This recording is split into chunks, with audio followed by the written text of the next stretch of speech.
I read a book when I was 16 that I've never stopped thinking about and turned back to probably a half a dozen times.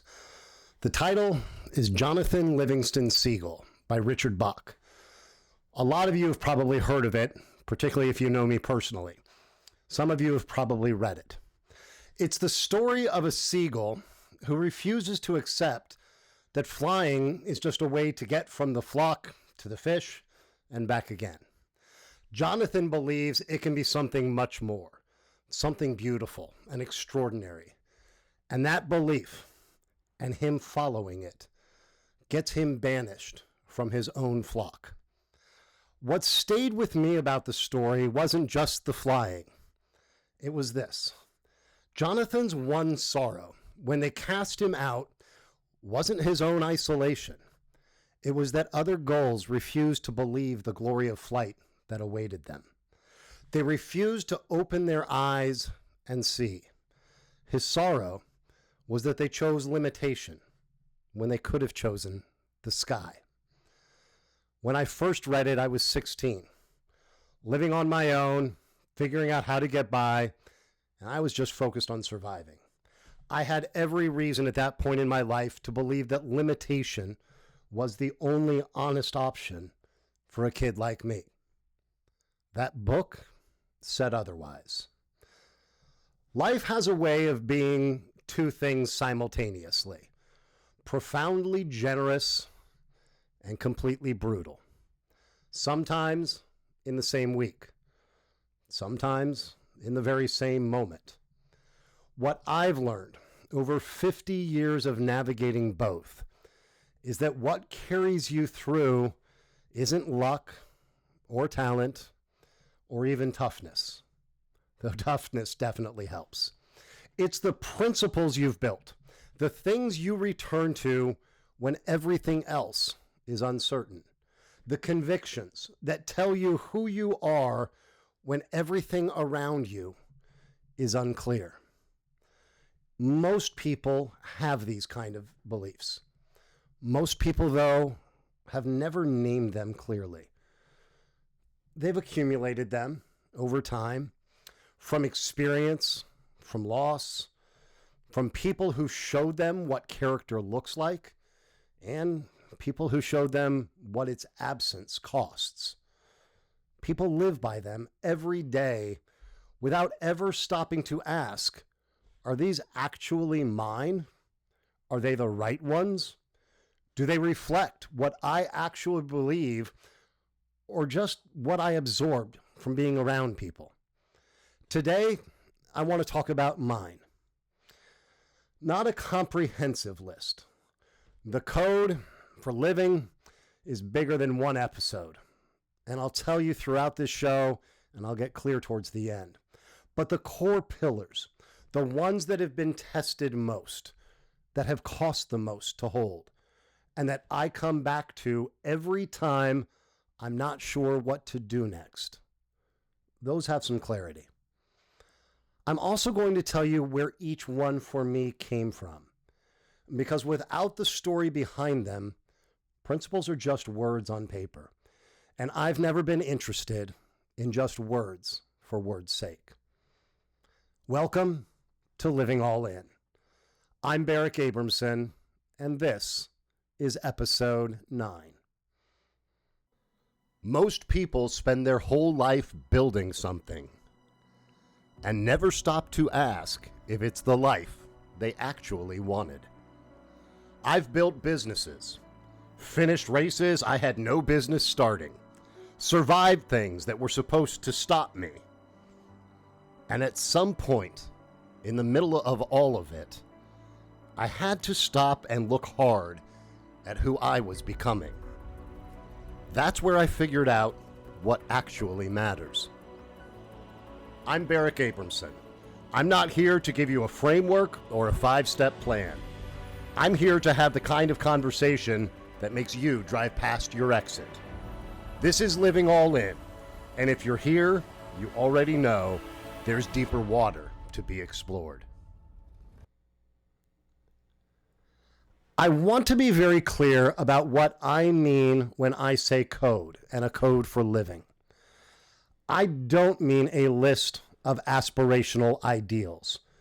I don't mean a vision statement or a personal mission or the kind of thing that sounds meaningful and beautiful framed on a wall at Monday's staff meeting and then means nothing by Tuesday afternoon in the real world, working with real people and real situations. I mean the actual principles that I come back to when it's hard. The ones that have been tested under real pressure, in rooms where the stakes were high, in moments where the easier path was available, in years of my life where compromise would have been profitable, and I chose not to. Hugh Prather, who is one of the writers who has shaped a lot about how I think, wrote in Notes to Myself, "I don't live in a laboratory. I have no way of knowing what results my actions will have. To live my life for results," he wrote, "would be to sentence myself to continuous frustration and to hang over my head the threat that death may at any moment make my having lived a waste." That's close to how I think about the code for living. It's not a roadmap to outcomes. It's a way of being that holds, regardless of what the outcomes turn out to be. The unbeaten paths I've taken, the steep hills I've chosen to climb, every one of them grew me in ways I could not have possibly predicted, and I wouldn't have gotten that growth if I'd stayed on the easier path. That's what the code protects, the growth that comes from living a certain way, not the results that may or may not follow from it. A code, it's not what you believe when everything is going well. It's what you hold on to when it isn't. It's the thing you return to at 2 a.m. when you've got a dilemma on your hands. The guardrails that tell you which line not to cross, even when crossing would be convenient or easy. Mine has 6 core pillars. I didn't write them in a single afternoon, and I earned them, one sometimes beautiful, sometimes brutal chapter at a time. Here's the question I'd ask you to hold through this entire episode. Do you have a code? Not the one that you inherited or heard about from someone else. Not the principles you'd list if someone asked you at a dinner party or a job interview. I'm talking about the ones you actually live by. The ones that have been tested and held, or tested and broken, or maybe never tested at all because you've been careful to avoid the situations that would require them or that would ever test them. Now, that question might be uncomfortable about whether you have a code. Good, because that's where the really interesting work is. For me, the first one is the one I've carried the longest. It's the simplest to say, and it's the one I've seen too many people struggle with in our world. Your word. When I left home at 15, there wasn't much to debate about whether I was coming back. It was clear I wasn't. I had almost nothing. No safety net. Nobody to call if things went sideways. Eventually, I finished high school a year early, against my biological mother's wishes, who actually tried to prevent me from even enrolling in school. But I did so thanks to a superintendent who fought for me when she fought against me. And then I headed to California at 17 to go create whatever was going to come next. What I carried with me was grit, and something I had decided early on was the thing I was going to protect at all costs: my reputation, my word. I had watched people whose word meant nothing. I'd been let down by people who were supposed to be the ones you could count on without question. And I'd been shown by a handful of teachers and coaches who didn't have to give a damn about me, but chose to, what it looks like when someone actually means what they say and does what they say they will do. I made a decision early on that I was going to be that second kind of person, whatever it cost and whatever it took to live that life.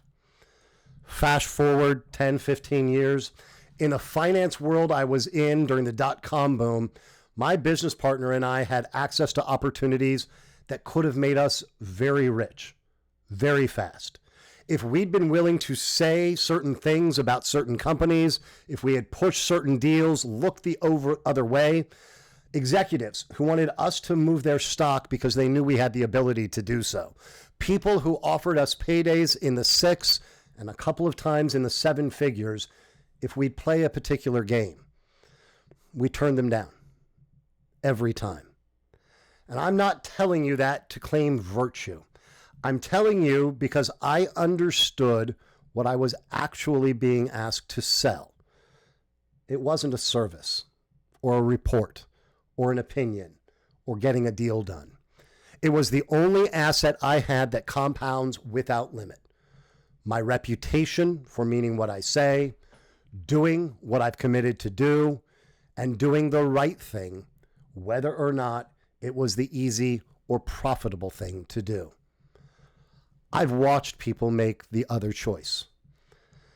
It tends to end the same way each time for each person.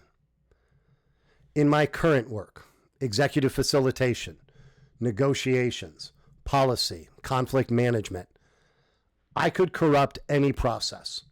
There are people who've tried to tilt outcomes to get me to favor a result before the room has done its work. My credibility in those rooms, though, exists entirely because I have not done that. Not once. The people who have trusted me with that work know it. And that knowledge is the asset I carry and that compounds. Years ago, the chief of staff to a senior government leader gave me an opportunity in my professional life that I didn't have to earn in the traditional way. She extended trust to me before I'd proven myself to her. She gave me an opportunity, and I promised to honor that trust. I told her I would not let her down, ever, that I would always do whatever was needed to get the job done. She and the officials she's been with for years were there for me when I launched my own firm. They have been there every day since, as a client and as a thought partner and as friends. Whether I'm down the street or across the country, whether my contract on a particular issue is active, whether I never had one, or whether I wrapped up a month ago, if I told them I'd do what was needed to get the job done, I'd do it, whatever that takes. That's not a policy. That's the only contract I've ever needed to operate under. My word.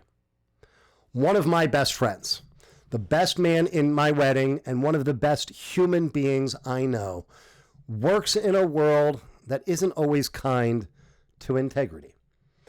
But when anybody brings him a problem, his only questions are, what do you need and how can I help? That's the standard. Find those people. Be that person. The second pillar for me is the most personal. And it's the one that took me the longest to actually live. Love unconditionally, even when it costs you. I was 10 years old the first time I picked flowers from the yard and brought them to the neighbor girl. Not out of any romantic calculation, just to see her smile. That kid, wide-eyed, heart fully on his sleeve. The kind of idealist who believed in love the way you can only believe in it before the world has given you real reasons not to. That kid went through the kind of education life hands certain people. Betrayal by people who were supposed to be permanent. Loss of people who mattered. A professional life where trust was a liability and distance was strategic. I remember reading The Bridges of Madison County, and I'm not too proud to admit I sobbed through it. I probably would today if I picked it up again. I knew the power of love. I'd felt it move audiences when musicians I was blessed to work with took the stage and got it exactly right. I believed in that kind of love completely. And somewhere along the way, I accepted that maybe that kind of love was for other people or for books and movies. Because in the version I had lived, it came with too high a cost. So I put that part of myself somewhere quiet and I left it there. And then Carrie. She was a single mom with a mountain girl's heart who still believed genuinely and without hesitation in the fundamental goodness of people. She wore her feelings without apology. She cared about every do-good cause she could find. She was in almost every way the opposite of the profile I had constructed for what I was looking for. And entirely, completely, undeniably everything my most honest self actually wanted. She saw me in high-stakes moments, pitched battles, political fights, hard rooms, the version of me that does not soften. And she saw something she describes as the teddy bear underneath. She knew I was a drifter. She wanted to fly with me anyway. And she said she wanted to give me roots that I had never had. So what made me let the walls down? I don't think I could have stopped it if I had tried. The kid who picked flowers for the neighbor girl was still in there. He'd just been waiting for someone who could actually see him. That's what this pillar is. It's not be open to love as an aspiration or a meme. It's love unconditionally, even after it's cost you, even when your history gives you every reason for caution. Because the version of you that stays permanently defended, that's a smaller version of you. And the right person will find the real one anyway. The third pillar, well, it's the name of this show. And it's more nuanced than it sounds. Because there is an important and big difference between being all in and being all consumed. It took me years in Silicon Valley to learn that. In San Francisco, I could tell within 5 minutes whether someone was a founder, an investment banker, or a lawyer. Not because they told me, although they always did, but I knew because it was all that they were. I was the same. I wasn't all in on building our firm. I was all consumed by it. The pursuit of success and proving something to people who said I couldn't had become the entire identity. There was no room for anything else. When I eventually left Silicon Valley and got to Colorado, something big shifted. I had friends whose jobs I didn't know for months, sometimes for years. Their first question was never, "What do you do?" It was, "Who are you? And what do you want to go do this weekend or this afternoon?" I came to understand the difference between what someone does and who they are, between being all in on something and being all consumed by it. Hugh Prather, who I mentioned, wrote something that I've carried since I read it, that to live your life for results would be to sentence yourself to continuous frustration.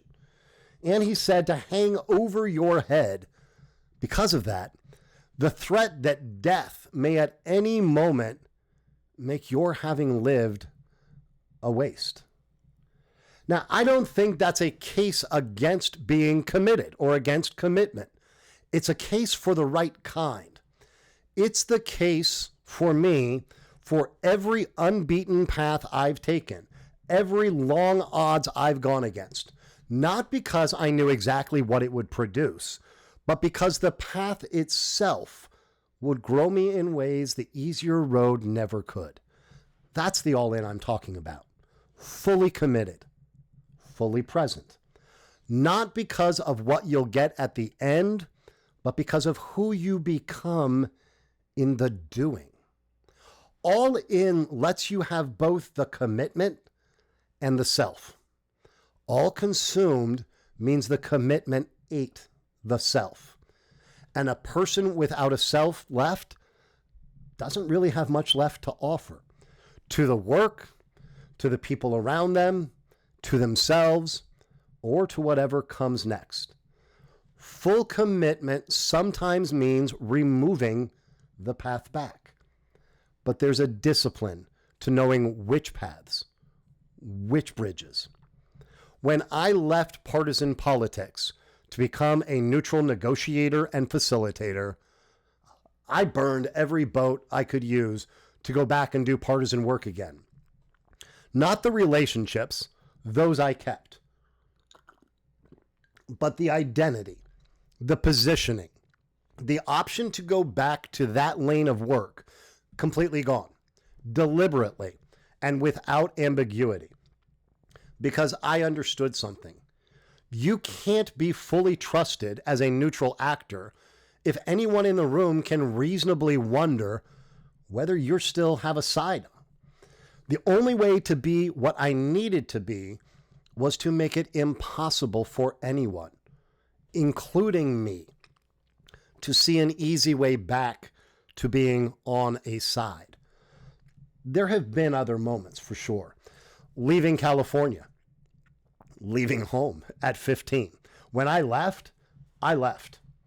The government work I did required cutting off from my past and everything that was my life in ways most people would find extreme. When I launched my own firm, I was assertive and unambiguous about what we were building.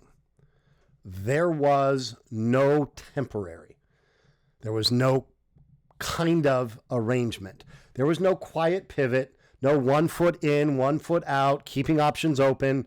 No, we were out on our own, building something that had never existed before. That was burning the boats on working inside someone else's vision. Working, as we talked about on the last episode, on someone else's scoreboard. The principle here isn't recklessness, it's clarity. You burn the boats when you're certain enough about where you're going that you don't need the option to undecide. Burn the boats. Commit to the shore that you are headed for. The fourth pillar is the shortest to say and maybe the hardest to hold. Do right, especially when nobody is watching. Over the course of my career, I've been offered a lot of things in exchange for looking the other way. Money, influence, outcomes I could have had in business, in politics, in negotiations, if I'd been willing to say things I knew weren't true or allow things I knew were wrong to be done. I turned them down and stopped them every single time. Not because I'm a saint. And I want to be clear about that. Because I understood what I was actually being offered.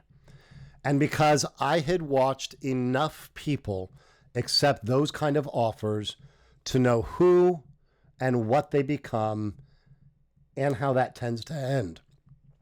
The short-term gain, the long-term cost, the reputation, once it's gone, that almost never fully comes back. Doing right when nobody's watching isn't a moral position I hold on some intellectual level. It's the foundation of everything I do professionally. My credibility in negotiations, in facilitation, in any room where trust matters, exists entirely because of consistency in the moments where cutting a corner would have been easy and probably undetected. There's a version of this principle that's internal too. Carrie has been frustrated, let's say, with me more than once for not taking more credit publicly for things I've done, deals I've made, wins earned, awards given, tasks taken on for clients that she found out about years later, and outcomes I was central to, things I've done that I never mentioned outside the specific rooms where they happened. The people who trusted me with that work know what happened. That kind of knowledge, specific, earned, private, quiet, is the only scoreboard I have ever cared about. Ego needs an audience. Genuine confidence does not. The fifth pillar came from loss, more than one loss. And it's the one I work at the most actively. Tell people they matter before you can't. I've lost more people than I like to think about. In war, in accidents that came without warning, in health crises that moved faster than anyone around them could even process what was happening. Each time, I've been left holding things I wish I had said. There was a woman I loved, a friend across years, someone who believed in me through hard chapters when that took something to do.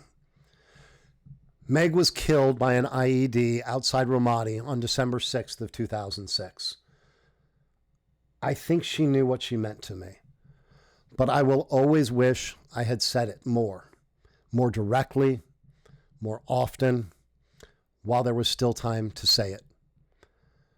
Another good friend was here one day. We were texting about plans, a fishing trip, an ocean crossing he was going to help me make by being my guide boat, skydives we were going to make coming soon. And then he was gone. Left behind a wife and 2 young children. The ordinary conversation about ordinary plans turned out to be the last one we had. That's almost always how it goes. Not with warning, not with time. Last year, I had personalized stationery made up, and I sat down and made a list that I keep adding to every month. Everyone who has touched my life in a meaningful way. Childhood teachers who said something at exactly the right moment when I needed it most. Coaches who believed in me before I gave them much reason to. Mentors who took a chance on me once that felt like nothing to them and meant everything to me. Friends who have shown up when it would have been easier not to, and at times at real cost to themselves. Clients who keep giving me a chance even when they could go to a bigger firm or find someone cheaper somewhere else. Every month, one weekend, I work through that list. I write a few more notes. They're handwritten. They're specific and personal. The actual thing I want them to know, not some generic card, not some blank thank you, but the particular way that their presence or actions changed something for me in my life. Some have called. Some have written back. Some I haven't heard from, and that's fine. The point wasn't the response. The point was making sure the words got said while there was still time to say them. I also have no discomfort ending a call with my close friends by saying I love you. Life has taught me in ways I didn't ask for that the words left unsaid are the ones that stay with you the longest. I don't want the words to go unsaid. The sixth pillar is the one underneath all of the others. Frankly, it's the reason the code exists. And it's been true since I was 10 years old at least. Make the world better because you were in it.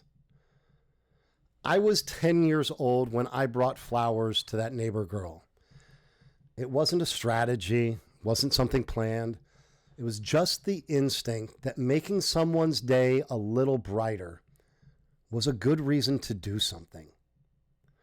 That instinct has run through everything since, even the chapters where it was buried under survival mode and I wasn't paying attention to it.